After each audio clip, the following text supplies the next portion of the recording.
up a little bit, putting that other light on. Hi guys, this is Becky here at Aunt Beck's Creations, and Scott hooked my desktop up, so I wanted to test out how the camera did with the desktop computer. I'll flip you around. So there you guys. There's you guys. Woo! I just finished tidying up the kitchen in there, and I got to put my cookbook away. So I'm going to just turn you around here. Excuse the wild hair. It's Wild Hair Sunday. Just put it that way. Tried to tame it with this animal printed headband, but you know, whatever. So that looks pretty decent. Let's see what it looks like down on the desktop. There we go. And I've got the curtain open, so we might have a little extra light. Extra light. The only thing I don't have on here is the little tool to make adjustments to the camera. When I look at the camera image on the left side of my screen, it says you don't have access to this feature. So maybe it's something I need to set up before I go live. I'll check that another time. I'm not exactly what channel level settings means, but that's something to check into. Sending feedback. I can pop out my dashboard.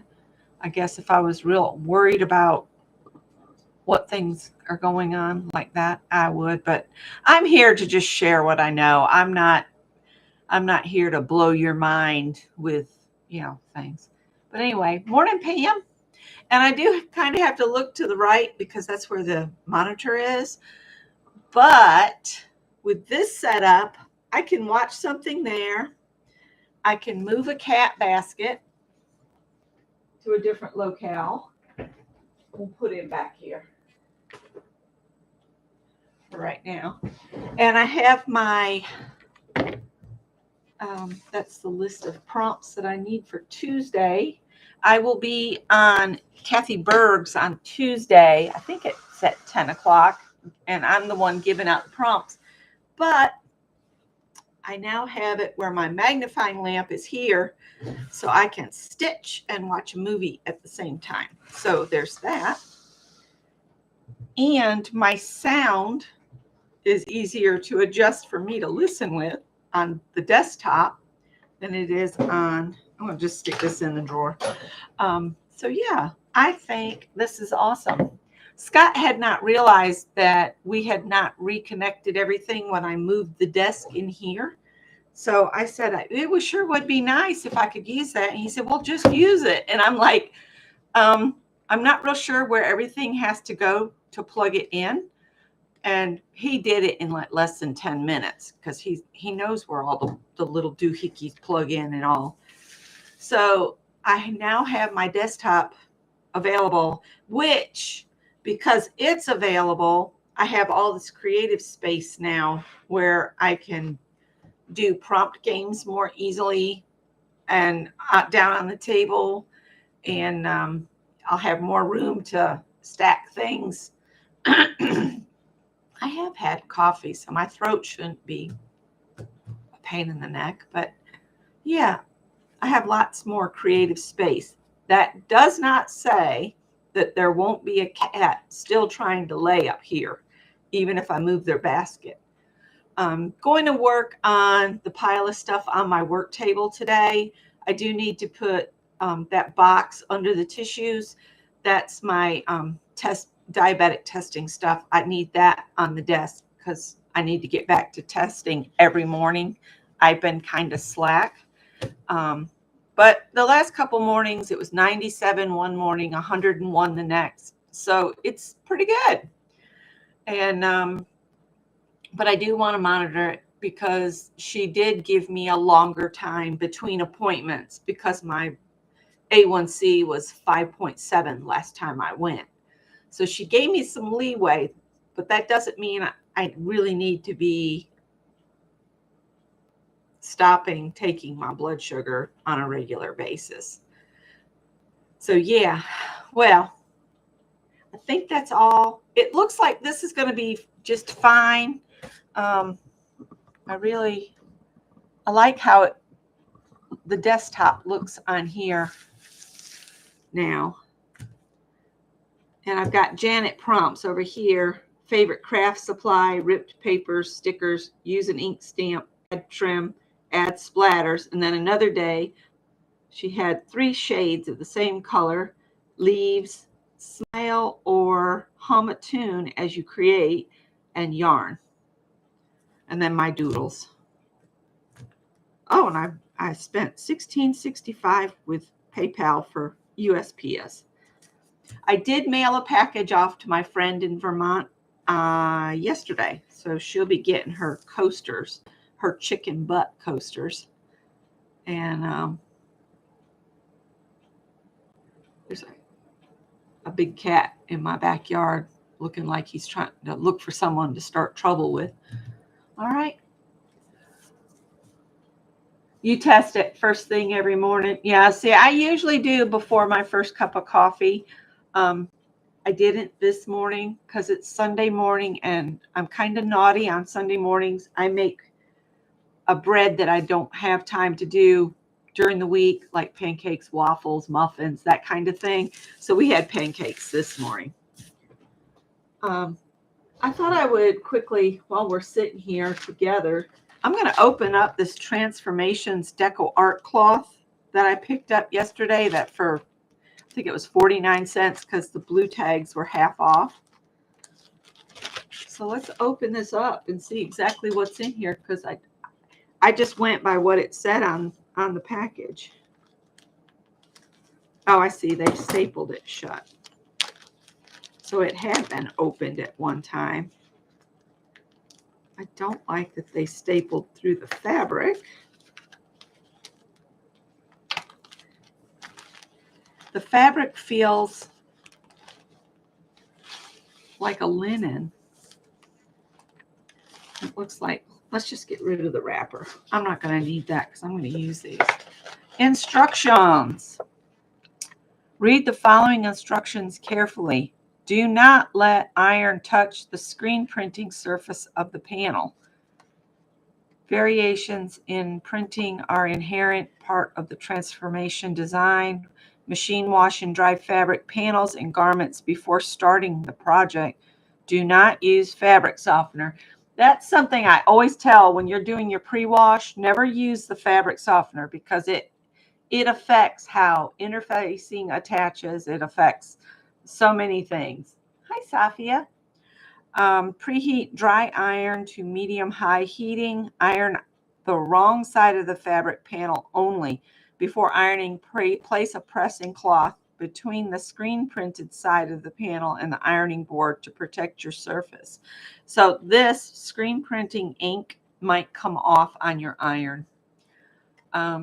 Machine stitching, create a finished edge by turning the fabric under 1/4 of an inch and pressing.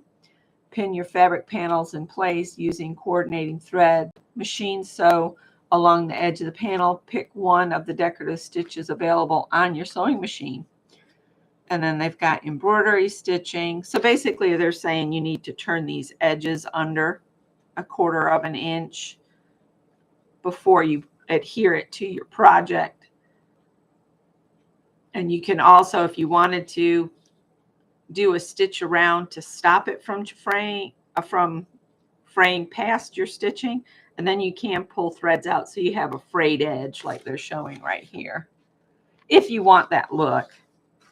But let's just look and see what all we got in here. They called this a coral reef collection.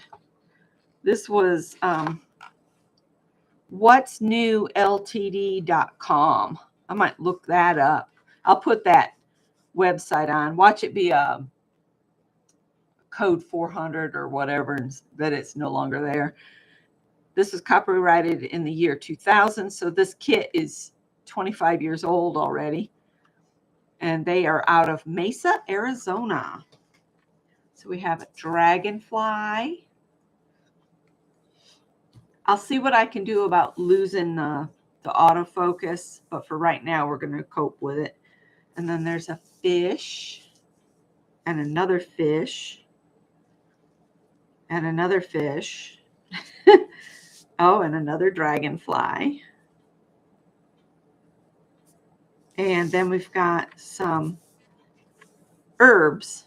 We got saffron, sage, thyme, and rosemary. And I have a couple of those.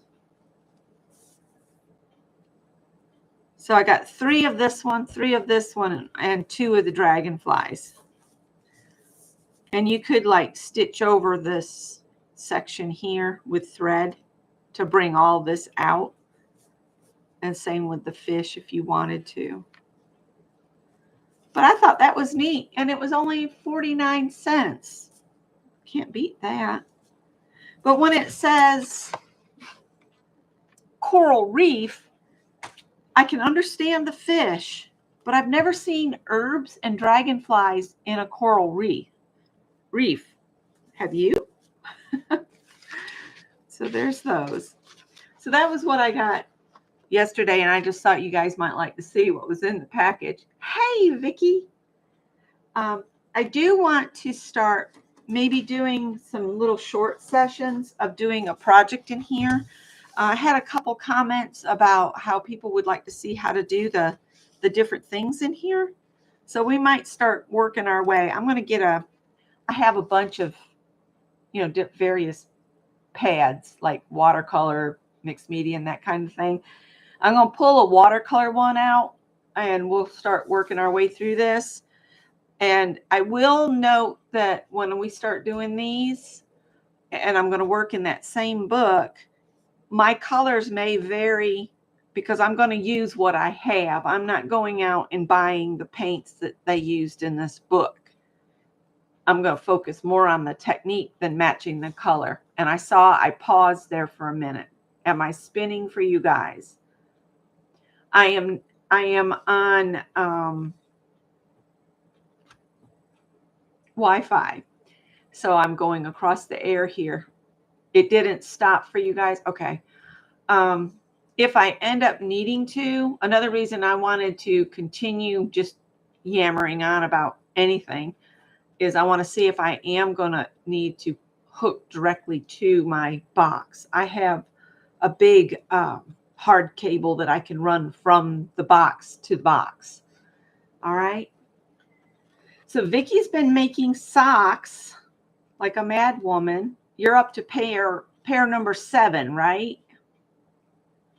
That's the last I saw was pair number 7 was going on the hooks. I did show, hi Deb. I did show some books yesterday. Let me go grab them. But this was the nature painting book that I got at Ollie's, where you get good stuff cheap. Buy it today, gone tomorrow. It's a $21.99 book. I picked it up at Ollie's for $2.99. Let me grab the books I got yesterday.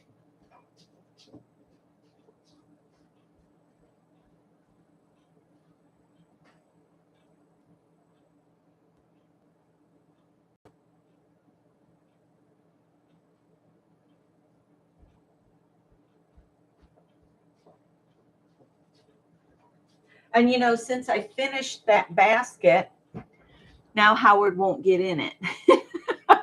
Doesn't goes to show cats are a finicky bunch, aren't they? But I thought it was hilarious. So yesterday, all that yarn I found was a steal. But then to have 3 books in the mix as well. I still have not looked to see if I already have this book. I think I do. If I do, I'll give it to somebody that can use it. This is just Beginner's Guide to Knit Stitches. And this is when I finish a couple of projects that I already have on hooks and needles. I might go through and maybe just do little swatch squares of these different stitches just to learn them. So I may have to pick my knitting friends' brains to be able to do these stitches.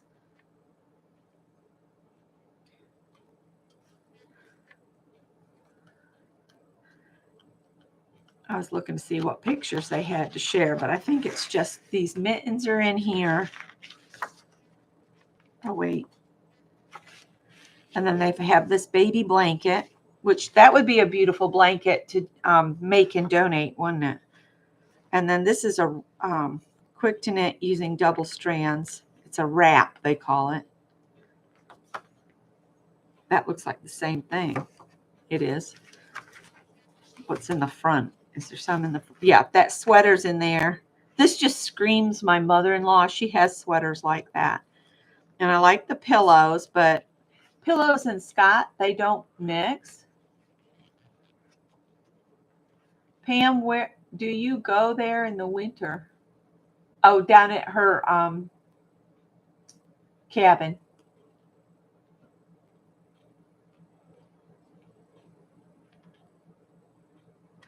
Vicky made me a kitty cat one time. Do you remember that, Vicky? I've got him here somewhere. He's in a jar with some things I think Gina made. So I got that little book. I don't know how I would do knitting amigurumi. I like to do the crocheted ones, but it's the little tiny shapes and stuff. You'd have to have some really, I guess you could do it in double point needles. I don't know. Vicky, how did you do that little cat? Was that done on double points? Tiny, tiny stuff is fiddly. Yeah. Well, Deb, you'll have to let us know, how they work out. Double pointed needles. And then this was hats, scarves, mittens for the family. And this book alone at Hobby Lobby was $7.95. Just say $8. And this is, I believe, knit as well.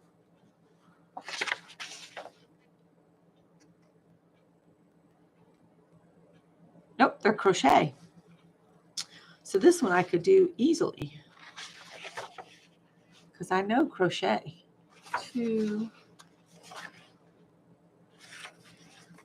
Unless we move north, I don't see me needing a whole hat, scarf, and mitten set. But hey, I didn't know I was getting this anyway. This, I might try to do this here. It says to use the Woolies medium, which I have a bunch of Woolies that I've thrifted. And I might make this hat up for Scott. That's a cool hat. The way it's worked, it's got a brim on it, which is mandatory for Scott. He likes to be able to turn it up and cover his ears because he doesn't have any hair. And that's got a scarf and mittens too, but we don't need the scarf and mittens. It snows here once every 3 or 4 years. So now I've made a hat similar to this, and it's very comfy. And I made it with that Premier puzzle yarn. That stuff is so wonderful to work with. It's just so soft and lovely. So hats, scarves, and mittens.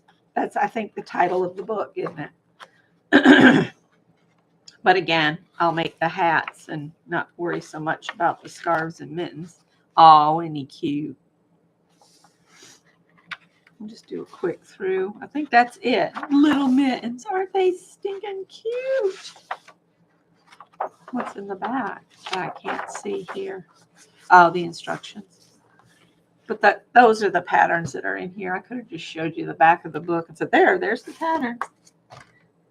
Now this one is another book that I didn't know I was getting. Well, this one I knew I was getting. These two I thought were one book because they were in the bag with the yarn for $6.99. Hi, Dawn Boss.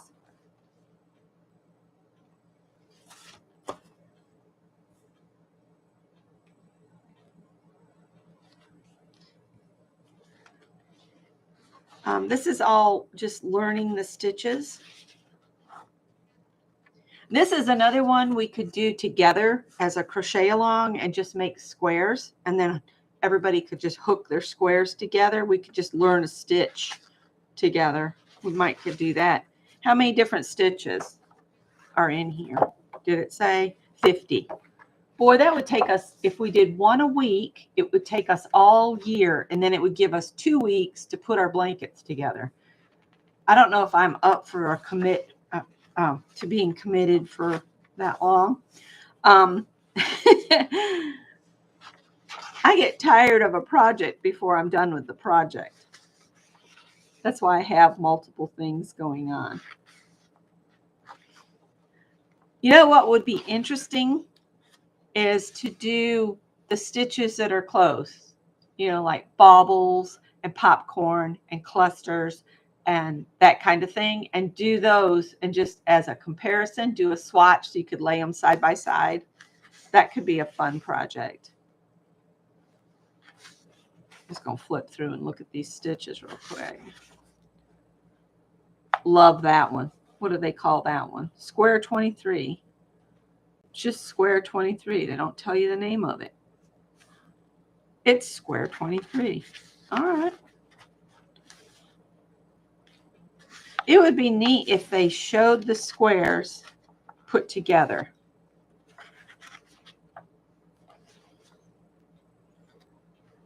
I think we did a square similar to this, but it was called an almond stitch. Maybe they don't give them the stitch names that everybody knows because they're trying not to take, and share the same information again. So they just say square 37 instead of the actual name of the stitch. That's sneaky. Now that's an interesting one. It looks like it's got 2 rows of popcorn or bobble, and then there's like this other row in between. That one could be fun to do.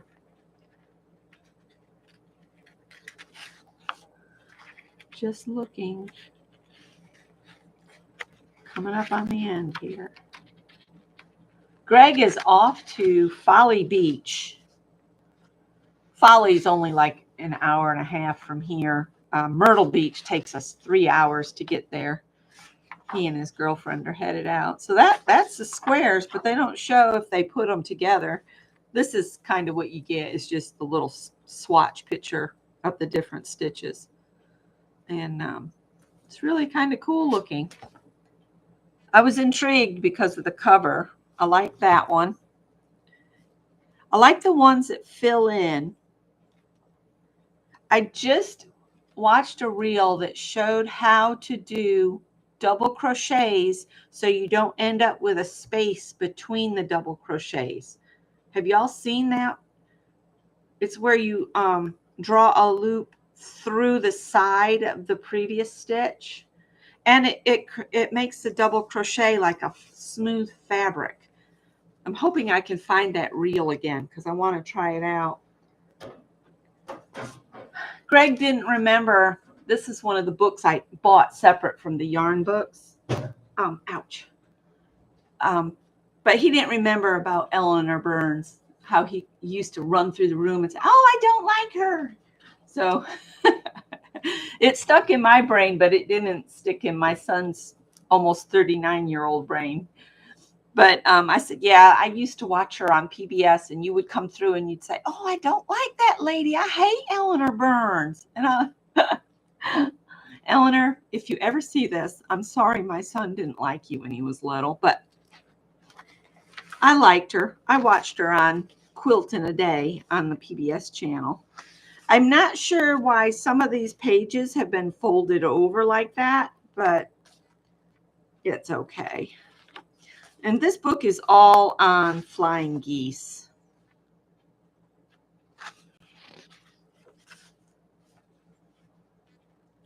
This is yardage charts, so you know how many geese blocks you'll get.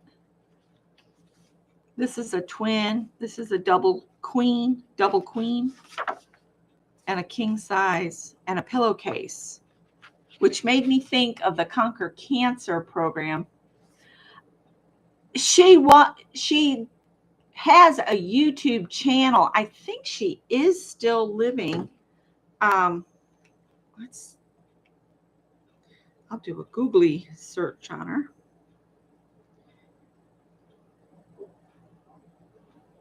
And she had a YouTube channel. And she was putting up videos.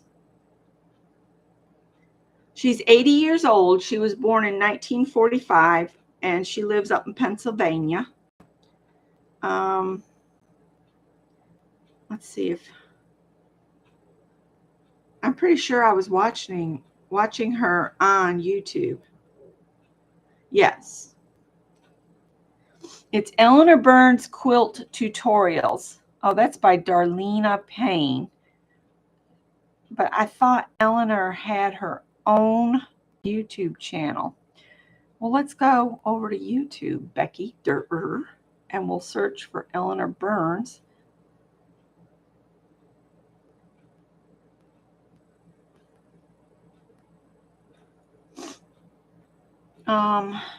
Quilt in a Day. That's her YouTube channel. And she actually has, well, that's Patty Makes. The Quilt in a Day, that's Eleanor Burns. She has 124K subscribers. I'll resubscribe because somehow I got,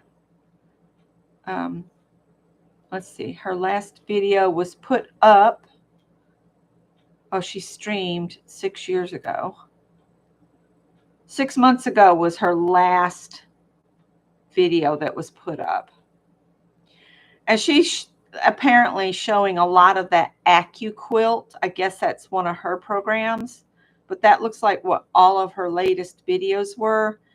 But I was watching her at one time, and she would have a section where they were doing her videos in a studio.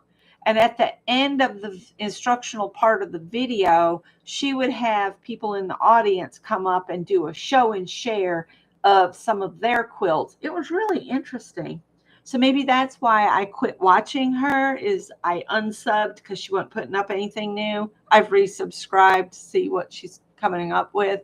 I'm not really interested in AccuQuilt. I'm not interested in buying anything else or having any more things in here that are, you know, I've reached that age where I don't need more stuff. I'll thrift stuff, but I don't need to buy a new product. So there you go. So yes, she's still out there. This goes through and tells you how to cut the squares and everything. This is almost like a kid got it and was mangling the pages. But hey, I paid $1 for this book. And it shows you how to do the flying geese in a quicker way by cutting apart a square pieces.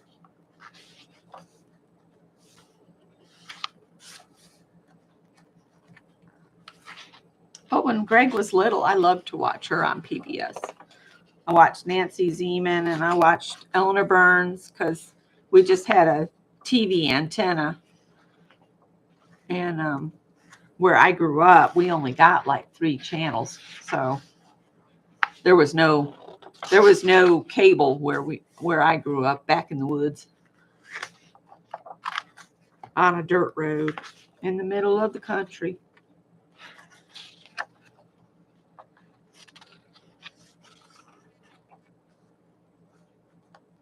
When my Uncle Bert was the road commissioner, he would, because Grandma always complained about the dirt road, she'd hang washing out and then somebody'd come flying by on the dirt road and all that dirt would float across onto her clean laundry.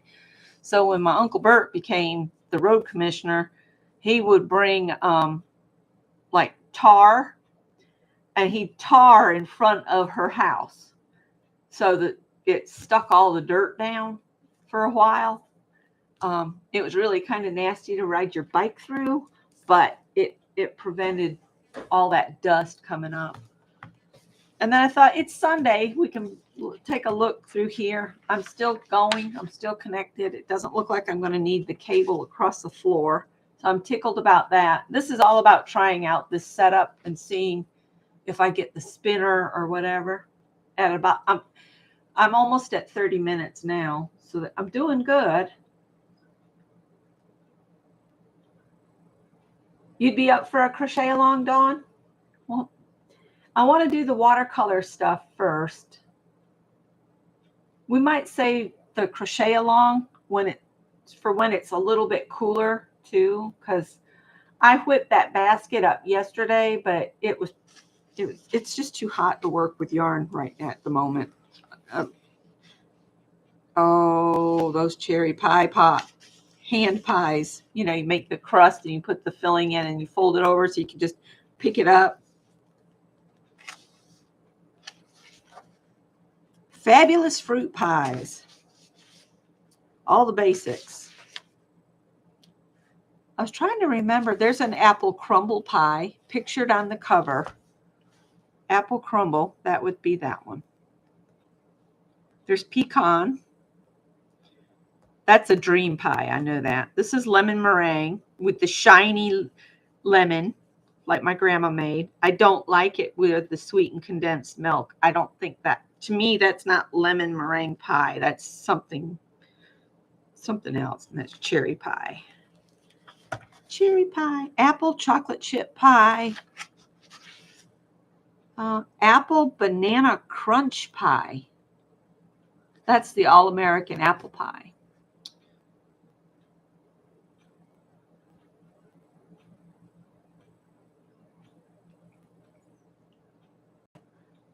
I've never used canned apple pie filling. When I do a fruit pie, it's the fruit, it's sugar, and minute tapioca. My grandmother always used minute tapioca as her thickening agent. She never used flour. And I tried the flour method to make pies, and it's just, the consistency to me is absolutely disgusting. It's slimy. I don't like that. I don't like that. Like that little girl when her mom puts that filter on her face. No, Mommy, I don't like that. And her face is all contorted. There's the quick cherry turnovers pictured on page 4. Right there. Those would be, and they used canned cherry pie filling. But I was thinking you could get like phyllo dough and make little pastries that way. It's just too hot to do much anything with heavier yarns right now. French crunch peach pie. French crunch. I bet Scott would like that. He likes peach pies. This looks like mincemeat. Yep, homemade mincemeat pie. Now, here's the homemade mincemeat. And this book is old enough that it's not what you buy in the jar now, which is raisins and apples and that kind of stuff. This is actually a true mincemeat pie. It's got beef stew meat in it, and the apples and suet and sugar and water and raisins. You know, this one actually still has the meat in it. Scott might be interested in looking at that recipe. I usually will buy the jarred stuff and make him a mincemeat pie. And one year I made one and took it over to my in-laws. Why'd you make this? Nobody likes it. And I'm like, I made it for my husband. He likes it. So Scott got a whole pie all to himself, and he was quite happy about it. Blackberries and blueberries. This is a blueberry strata pie. Ooh, it's got cream cheese in it. Ooh. It's got blueberries, crushed pineapple, cream cheese, sugar, milk, vanilla, sugar, cornstarch, salt, lemon juice, and whipping cream. Ooh. That's a raspberry cherry pie. No, this is that's the recipe there. This is deep dish plum pie. And then we talked about this page yesterday because it's got the rhubarb on it. There's a fresh rhubarb strawberry, rhubarb cherry, and then they have a pear crumble. Scott doesn't like the textures of pears, so I don't usually do much with pears. I like pears. He doesn't care for them too much. What are these here? Pictured are pear dumplings, Melba. I guess that's, I don't know. And strawberry tarts. This is the strawberry tarts. This is the pear dumplings. This is not a good book to look at when you're watching your weight or you're trying to keep your sugar under, isn't it? Lemon meringue pie.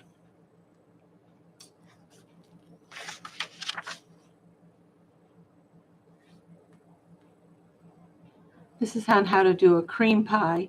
My grandmother made a banana coconut cream pie with coconut sprinkled on top and then put the meringue in and brown it. Oh, that was so good. And just the browning of the meringue would kind of toast that caramel that was on top. Oh, so good. It would look like that. That's a coconut cream pie right there. But Grandma would add bananas to it. Oh, I miss my grandma. Oh, a peanut butter pie. Uses 3 cups of milk and 4 eggs. I have never heard of that. That would be right up Scott's alley. Lemon meringue. See, this one has dairy sour cream and vanilla pudding mix. That, to me, that's not what I consider lemon meringue. I'll have to see if I can find Grandma's recipe in the other book. I don't have my grandmother's actual recipes. I just buy the same cookbooks that my grandmother used to have so that I basically have them. Hi, Diane and Lindy. I didn't know if anybody was on. I'm just really testing out the setup and running my mouth. That's about it. No project, nothing like that. We're just looking through this cookbook that I got. We all know what that is. That's pumpkin pie. It won't be much longer till pumpkin season, will it?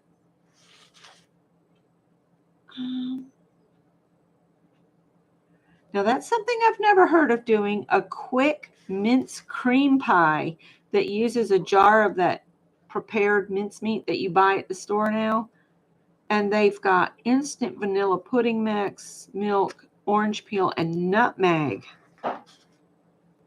I don't know if Scott would like those flavor combinations, but it gives me an idea of something to try. This is creating a custard pie, which if you're used to baking, it's good. There's an eggnog custard tarts. Oh, they used canned or dairy eggnog. And then it's got 4 eggs on top of the eggnog and sugar, and light rum, vanilla, salt. Grandma used to make just, if we got, it was the height of egg season, I would come home from school and she will have made egg custard, but she would put it in these tiny little ceramic cups. They were probably about this big around, and she would set them in a pan of water to make the custard, and then she'd sprinkle nutmeg on top. Oh, that was so yummy. Home style coconut pie, a maple nut pie.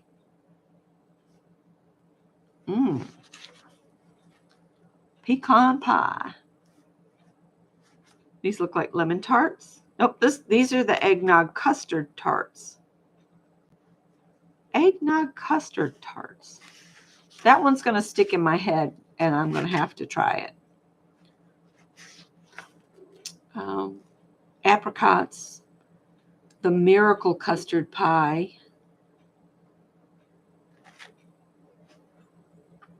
One thing Scott doesn't like is meringue. He doesn't like the egg whites. So I would definitely need. These are the refreshing refrigerated pies. Strawberry chiffon pie. And then there was the one they called ramekins. Yes. But these were smaller than Well, the ramekins come in different sizes. I'm just used to like a 4-inch is ramekins, but hers were like maybe 2 inches across. Oh, they were so yummy. Peanut butter pie is good. But what I was going to say about this strawberry chiffon pie, they had the dream pies, which was basically whipped Jell-O with Dream Whip in it. You're looking forward to the creme brulee? Oh, just love custard type things. A raspberry chiffon pie, a layered pumpkin chiffon pie. That could be fun to do for Thanksgiving. A buttermint chiffon pie, that to me sounds way too sweet. And you start with chocolate wafer crust. And it uses 24 buttermints coarsely crushed. I just think that's just setting my teeth on edge. Oh no. Now this one sounds good. Peanut brittle pie. Oh, that sounds good. Fruit cocktail chiffon pie. There's a lime daiquiri pie. That's this one. And then the high citrus pie. High citrus pie. And a peach parfait. I bet that's the peach parfait. And this is the high citrus pie. Interesting. This book I paid $2 for. Black bottom pie. That reminds me, what's that? What's that? I think it's called a Boston cream pie. And it's layered, and it actually looks more like a cake because it's not in a pie plate. It's in a cake pan. Is that what it's called? Boston cream pie? That was a favorite of mine growing up. This one just intrigued me. Upside down berry pie. This layer, the berry layer, almost looks like it's Jell-O. Like, yeah, it looks like somebody made a jar of Jell-O, or not Jell-O, jelly, and dumped it in a pie and then added whipped topping. Pastry, egg whites, vanilla, cream of tartar, sugar, strawberries, sugar, cornstarch, and whipping cream and sliced strawberries. So we're coming to the end of this book. A French silk pie, banana rum pie. Never heard of that one. Oh, somebody marked this one. Lime parfait pie. It must be good if somebody said right there. Never better ice cream pies. This is a fudge ribbon pie. I've never made an ice cream pie. Has anybody else made an ice cream pie? Never heard of it even. Sundae Alaska pie, lemon Alaska pie, mincemeat Alaska pie, strawberry sunshine pie.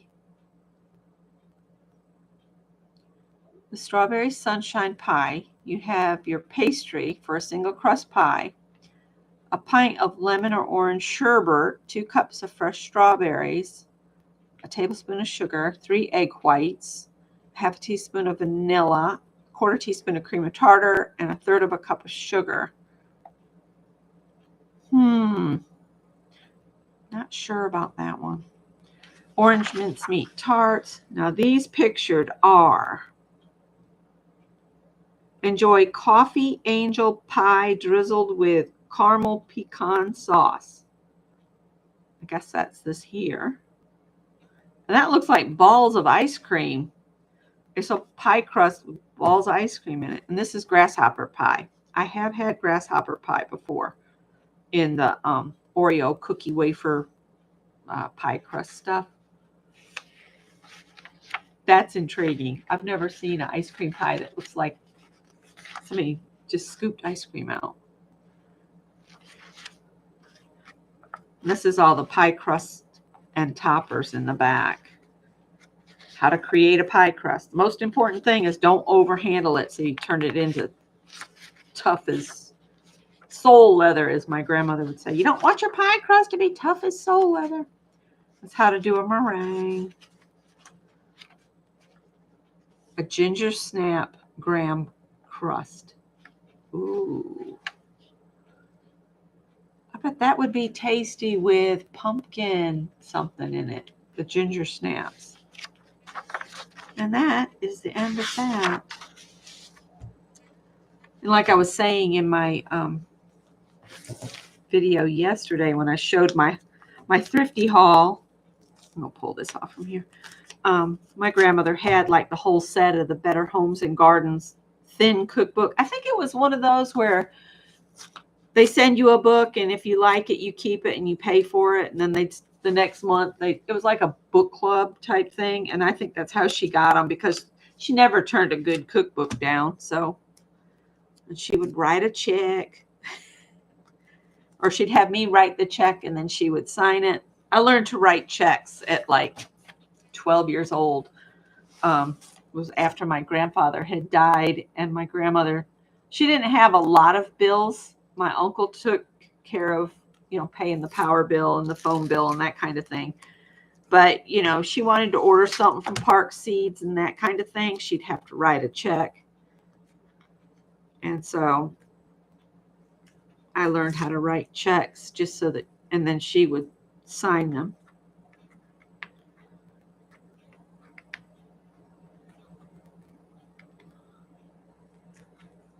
I definitely grew up a lot quicker than a lot of my compadres.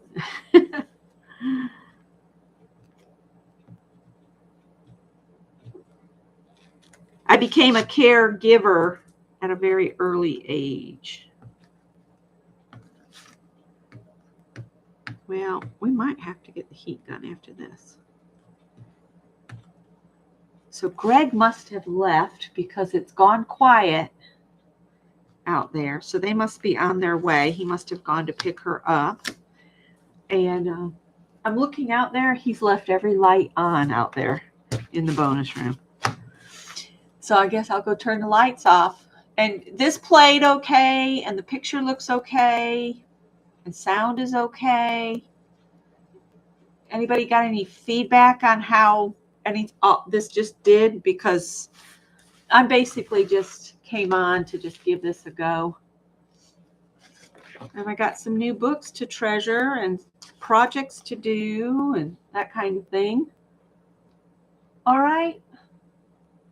Bye, Deb. Have a good day at church and whatever y'all get into after. If y'all get together and go to dinner somewhere. All right. Bye, guys. Sophia, I hope your little guy's doing a bit better today. All right. All right. I'll see you guys in the morning. Bye. Now, how do I get out? There we go.